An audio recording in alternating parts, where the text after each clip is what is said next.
بہت طولانی ہو جائے، لیکن بہت مختصر. ہمارے ہاں حدیث قصہ کب پڑھی جاتی ہے؟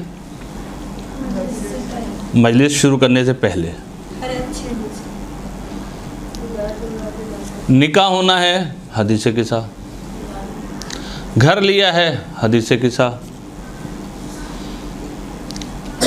مثلا عقیقہ ہے بچے کا، چلیں بھائی بسم اللہ کر لیں عقیقہ سے پہلے جو ہے، کھانا کھانے سے پہلے، حدیث قصہ.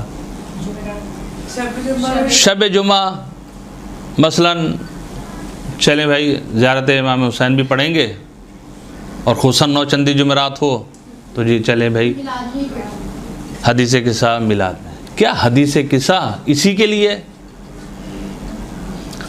ہم حدیث قصہ کو سمجھے ہیں یعنی کیا؟ ہمیں ابھی حدیث قصہ کی معرفت نہیں ہے کہ حدیث قصہ یعنی کیا. ہم یہ کہتے ہیں مجمع جمع ہو جائے اس لیے جو بھائی حدیث قصہ پڑھ لیں. جب آواز لوگوں کے کانوں میں جائے گی نا، ہاں جی مجلس شروع ہو گئی ہے، ہاں میلاد شروع ہو گیا ہے، تو لوگ آنے لگتے ہیں کہ ہاں بھائی اب آہستہ آہستہ جو ہے چلو بھائی امام بارگاہ کا جو ہے رخ کیا جائے. لیکن ہم نے عظمت حدیث قصہ کو ابھی سمجھا ہی نہیں ہے کہ حدیث قصہ ہے کیا. حدیث قصہ وہ واحد حدیث ہے کہ جس میں قرآن بھی ہے، جس میں حدیث قدسی بھی ہے، جس میں جبرائیل کا کلام بھی ہے، جس میں 5 معصوم ہستیوں کی گفتگو بھی ہے،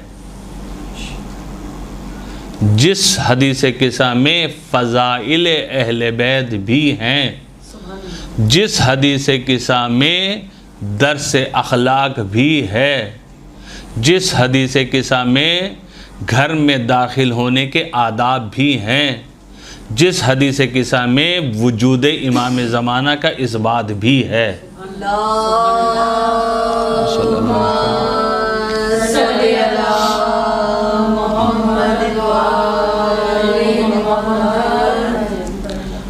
خود پھر حدیث قصہ کی برکت دیکھیے کہ جب آپ دعائے کمیل پڑھتی ہیں، دعائے عدیلہ پڑھتی ہیں، دعائے مجیر پڑھتی ہیں، دعائے مناجات امیر المومنین پڑھتی ہیں، دعائے توبہ پڑھتی ہیں، الا ماشاءاللہ دعائیں جو ہیں. اب اس کی فضیلت کیا ہے؟ آپ پھر دعا جوشن کبیر ماہ رمضان میں خصوصاً پڑھی جاتی ہے، اس کی فضیلت کیا ہے؟ پھر علماء بتاتے ہیں جی یہ روایت ہے، یہ روایت یہ بیان کر رہی ہے کہ اس دعا کی یہ فضیلت ہے.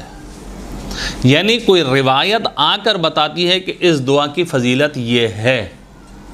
لیکن حدیث قصہ وہ واحد حدیث ہے کہ جس میں اس کی خود فضیلتوں کو ذکر کیا گیا ہے. یا علی والذی بعثنی بالحق نبیہ واصطفانی بالرسالۃ نجیہ مذکر خبرنا ھذا فی محفل اہل الارض وفیہ جمع من شیعتنا ومحبینا الا ونزلت علیہم الرحمہ. یعنی کیا کہ جہاں پر بھی جس محفل میں بھی ہمارے شیعہ اور ہمارے محب جمع ہوں گے اور وہاں پر اس حدیث کا تذکرہ کیا جائے گا، پڑھی جائے گی، الا ونزلت علیہم الرحمہ، وہاں پر کیا ہوگا؟ رحمت ہی رحمت نازل ہوں گی. یہ باہر سے نہیں ہے کوئی روایت ہمارے پاس، خود مولا کائنات نے پوچھا، پیغمبر بتا رہے ہیں کہ یہ فضیلت ہے. وحفت بہ الملائکہ، دوسری فضیلت یہ ہے کہ آسمان سے ملائکہ آئیں گے اور چاروں طرف سے اس امام بارگاہ کہیے کہ جس محفل میں یہ ہوئی ہے ان لوگوں کو چاروں طرف سے گھیر لیں گے، احاطہ کر لیں گے. پھر کیا کریں گے؟ وَاسْتَغْفَرَتْ لَهُمْ إِلَّا أَن يَتَفَرَّقُوا، جب تک وہ جدا جدا نہیں ہو جائیں گے اس وقت تک معصوم مخلوق ان لوگوں کے لیے استغفار کرے گی. سبحان اللہ، سبحان اللہ. کتنی فضیلت ہے؟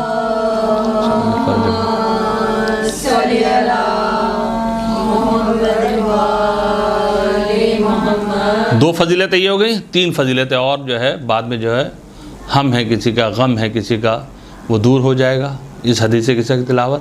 اور جس کے لیے بزرگان نے تاکید کی ہے، آیت اللہ بہجت، آیت اللہ فاضل انکرانی، آیت اللہ گل بیگانی، آیت اللہ باہالدینی اور الا ماشاءاللہ بزرگان جو یہ کہتے ہیں کہ اگر تم کو کوئی حاجت پیش ہو تو کثرت کے ساتھ حدیث قصہ کی تلاوت کرو، تمہاری حاجت پوری ہوگی۔ کیوں؟ کیونکہ حدیث قصہ میں جملہ موجود ہے وَلَا طَالِبُ حَاجَةٍ إِلَّا وَقَضَى اللَّهُ حَاجَتَهُ،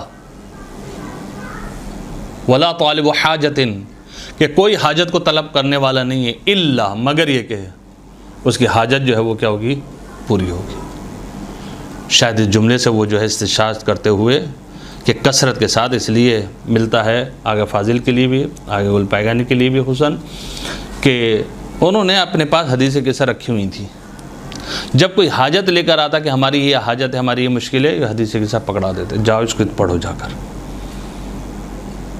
اپنی حاجت کی برابری کے لیے جو ہے حدیث قصہ کے جو انسان جو وہ تلاوت کرے۔ تو حدیث قصہ جو ہے بہرحال یہ نہیں ہے کہ فقط مجلس اور میلاد کی ابتدا کرنے کے لیے جو ہے حدیث قصہ کی تلاوت کی جائے، پڑھی جائے، بلکہ حدیث قصہ کے معارف سمجھیں کہ اس میں اس حدیث قصہ میں کیا کیا چیزیں پوشیدہ ہیں۔ بہت سارے، اگر میں چاہوں تو فقط اسی کے اوپر جو ہے گفتگو کروں اور پورا ہمارا جو ہے درج جو ہے وہ اس حدیث قصہ پہ جو ہے ختم ہو جائے۔ بہت سارے میں نے بتایا کہ آپ کو کہ اس میں اخلاق بھی ہے، اخلاق بھی اس میں پوشیدہ ہے، بچوں کی تربیت کیسے کرنی اس میں پوشیدہ ہے، امام زمانہ علیہ الصلوۃ والسلام کے وجود کو ثابت کرنا ہے اس حدیث قصہ میں موجود ہے۔ فقط